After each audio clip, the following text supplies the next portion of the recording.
Specialist Brittany Smith, and I'm from Milwaukee, Wisconsin. And how long have you been here?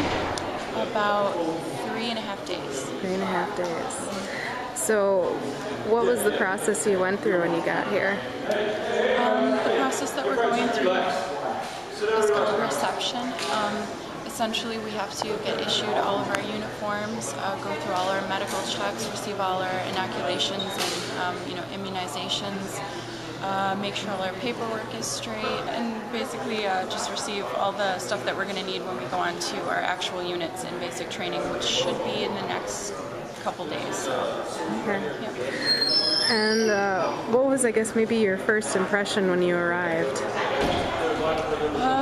Well, we had a very interesting greeting from our first drill sergeant on the bus, and my first reaction was probably like, wow, this is intense.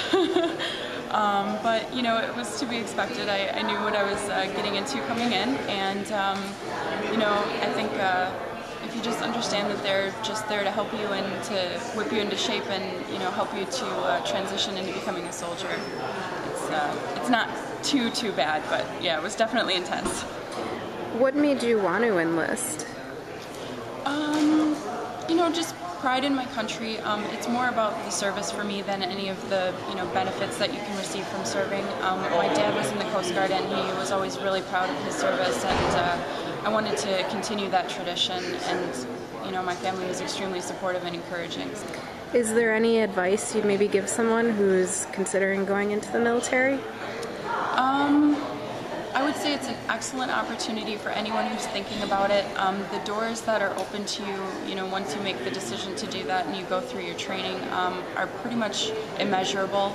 I think it's a great idea, and I would encourage anybody to speak with a recruiter about it.